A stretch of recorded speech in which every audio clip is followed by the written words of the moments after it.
खबरें लगातार आ रही हैं। इस वक्त हम आपको लिए चलते हैं। केंद्रीय मंत्री रविशंकर प्रसाद प्रेस कॉन्फ्रेंस कर रहे हैं। पुलिस ऑफिसर शक के घेरे में आया जिसका नाम है संजीव वाजे ना सचिन वाजे, क्षमा करिए, आई स्टैंड करेक्टेड।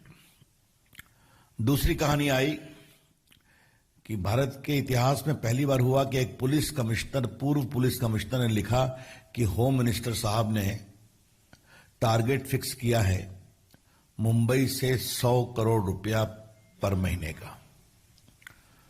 तो परसों हमने एक विषय उठाया था कि अगर महाराष्ट्र में मुंबई से सिर्फ एक मंत्री का टारगेट है वसूली का कोटा 100 करोड़, तो पूरे महाराष्ट्र का कितना है?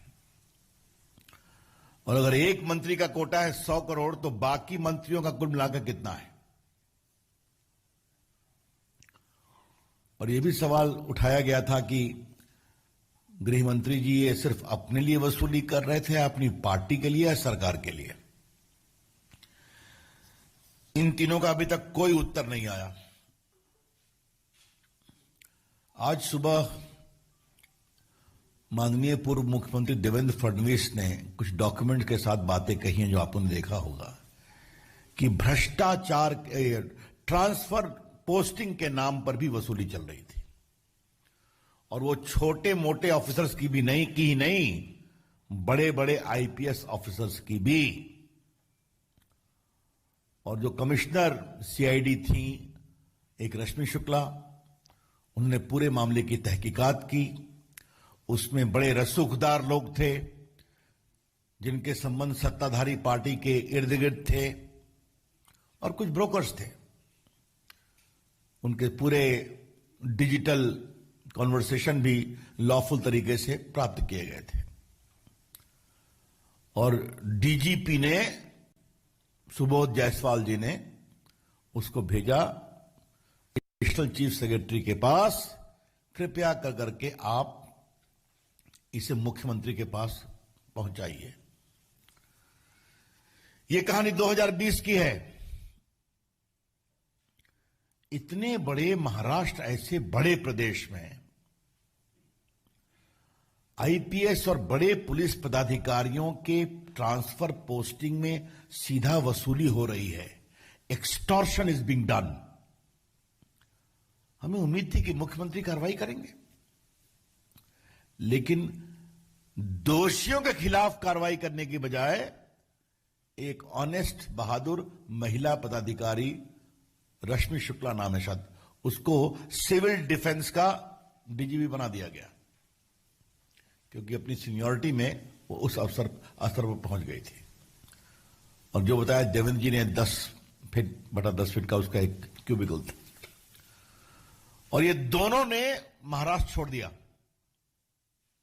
आज ये बताना जरूरी है कि ये दोनों डीजीपी और जो एक तो डायरेक्ट जनरल ऑफ पुलिस थे Subodh Jaiswal, I understand he is now in CISF DGP. और रश्मि शुक्ला इतना डिमोरलाइज्ड थी कि वो सेंट्रल डेपुटेशन पे आई, शायद वो भी कहीं पर मुझे बताया गया है कि सीआरपीएफ या कहीं पर वो एडिशनल डीजीपी है। ये क्या हो रहा है महाराष्ट्र में? मतलब आप director general of police, Maharashtra ऐसे बड़े sensitive state, Mumbai is the financial capital of India, वहां पर डीजीपी अपने एक इमीडिएट नंबर 2 जो कि पूरे सीआईडी की हेड है, उसकी इंक्वायरी रिपोर्ट भेज रहे हैं सीएम को, बताइए और कार्रवाई करवाइए। कार्रवाई तो दूर, दोनों इन ईमानदार अफसर्स को पनिश किया गया। ये इससे बड़ा दुर्भाग्य कोई हो नहीं सकता। अब थोड़ा मैं अपने इस पूरे विषय को एक ट्रायंगल के रूप में आप में प्रस्तुत करता हूं। सचिन वाजे सस्पेंडेड था लगभग 15-16 वर्ष तक, शिवसेना का मेंबर बनता है, उसको कोरोना काल में रीइंस्टेट करते हैं। क्या कहते हैं? बहुत से पुलिस वाले बीमार पड़ रहे हैं इसलिए उनकी जरूरत है। रीइंस्टेट किया तो सिर्फ एक इनको किया और 4 कांस्टेबल को किया। ये रीइंस्टेट होने के साथ एंटिया का घटना सामने आती है, जो जिलेटिन बार मिली है, एक्सप्लोसिव सब्सटेंस है। उस पर भी एक विषय मुझे कहना है, अभी मैं आऊंगा। और उसके बाद उन्हें 100 करोड़ वसूली का टारगेट दिया जाता है, क्योंकि जो इनका अतीत रहा है उसके बारे में बात निकलेगी तो बहुत दूर तक जाएगी, तो ये डिलीवर कर सकते हैं। उनको दिया गया, जो पुलिस कमिश्नर ने बताया। अब मैं ये जो टारगेट की बात की जा रही है, इसके पहले मैं एक बात आपको बताना चाहूंगा, और ये बात बहुत गंभीर है। आपको मालूम है वो जो कि जो हमारे स्कॉर्पियो गाड़ी मिली थी उसमें जिलेटिन मिला था, ठीक है, याद करिए आप। ये एक्सप्लोसिव सब्सटेंस है और नेशनल इन्वेस्टिगेटिव एजेंसी में ये एक शेड्यूल्ड ऑफेंस है कि कहीं पर अगर कोई एक्सप्लोसिव सब्सटेंस मिलता है तो उसकी जांच एनआईए करेगी। एनआईए उसकी जांच कर रही है, ठीक है। और एनआईए के सेक्शन 8 में एक बात का और प्रावधान है कि अगर कोई कनेक्टेड ऑफेंस होता है तो उसकी भी जांच एनआईए ही करेगी। ये जो उस गाड़ी का मालिक है, इसका नाम मनसुख हिरेन। अभी जो प्रेस कॉन्फ्रेंस थी एंटी टेररिज्म स्क्वाड महाराष्ट्र की, वो उसके बारे में थी। उसमें भी सचिन वाजे का नाम आया है, वो एक अलग विषय है।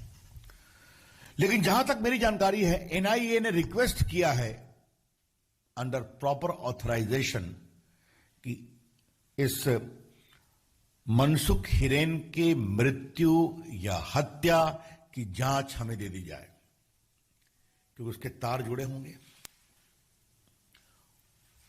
वो अभी तक महाराष्ट्र सरकार ने एनआईए को नहीं दिया है। क्यों नहीं दिया है? अगर एनआईए पूरे उस जिलेटिन, उस गाड़ी के पूरे मामले की जो एक्सप्लोसिव सब्सटेंस है जांच कर रही है, तो उस जांच में अगर उस गाड़ी के मालिक की संदेहास्पद मृत्यु होती है तो वो जिम्मेवारी एनआईए को क्यों नहीं दी जा रही है? क्या इस बात से हम ये निष्कर्ष निकालें कि जो इसके सस्पिशियस सर्कमस्टेंसेस ऑफ कॉन्स्पिरेसी है उसकी ईमानदार जांच को रोका जा रहा है? हम कोई टिप्पणी नहीं कर रहे हैं। सचिन वाजे ने उनको मरवाया, मुंबई की एटीएस बहुत तेजी से उस पर अपनी गाड़ी भगा रही है ताकि जांच को वाजे पर ही रोक दिया जाए। इस पूरे मामले की व्यापक जांच क्यों नहीं होनी चाहिए? ये बहुत गंभीर सवाल है। आप ही लोगों ने मीडिया में चलाया था कि कुछ जिलेटिन के तार किसी दूसरे प्रदेश के जेल से भी लिंकेज है ना, याद करिए अपने रिपोर्टिंग को आप लोग। तो ये क्यों नहीं होना चाहिए? मैं फिर कहूंगा, अगर भारत की एनआईए एक उद्योगपति के घर के सामने जो मिली है गाड़ी जहां से जिलेटिन रिकवर हुआ, उसके पूरे मामले की जांच कर रही है, तो अगर उस गाड़ी का तथाकथित मालिक से संदेहास्पद परिस्थितियों में मृत पाया जाता है तो उसकी जांच को क्यों रोका जा रहा है? Obviously there are lot of suspicious circumstances surrounding. देखिए, हम किसी का पक्ष नहीं ले रहे हैं, कोई पदाधिकारी हो पुलिस का, चाहे वो डीजीपी पूर्व के हो या क्राइम की हेड हो, हम सिर्फ तथ्यों को पब्लिक डोमेन में ला रहे हैं। The BJP would like to clarify clearly and categorically that we don't wish to take the side with anyone. We are only bringing the fact into the public domain, including all the suspicious circumstances, which raises very sensitive questions, जो कि बहुत ही संदेहास्पद सवाल पैदा करते हैं।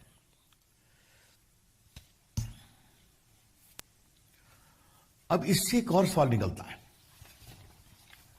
महाराष्ट्र सरकार को कौन चला रहा है? Who is running the show of Maharashtra? क्या is it the most confused government in the history of Maharashtra, जिसके नेता तो कुर्सी पर हैं, अथॉरिटी नहीं है?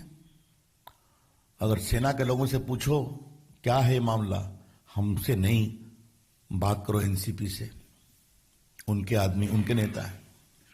एनसीपी से पूछो तो वो कहते हैं हमसे नहीं, मुख्यमंत्री को फैसला करना है। और कांग्रेस से पूछो, कहा ये दोनों बड़े पार्टनर हमारे हैं, दोनों मिलकर जल्दी फैसला करें। तो ये कौन सी अगाड़ी है? ये जो अगाड़ी तिगाड़ी पर खड़ी है, इसका डायरेक्शन क्या है? What is the political direction of this Agadi, Vasuli Agadi, standing upon three pillars, Tigadi of NCP, of Shiv Sena and Congress? ये कौन सा नाटक हो रहा है? महाराष्ट्र ऐसे प्रगतिशील बड़े प्रदेश को ये कौन सी पीड़ा में धकेल दिया गया?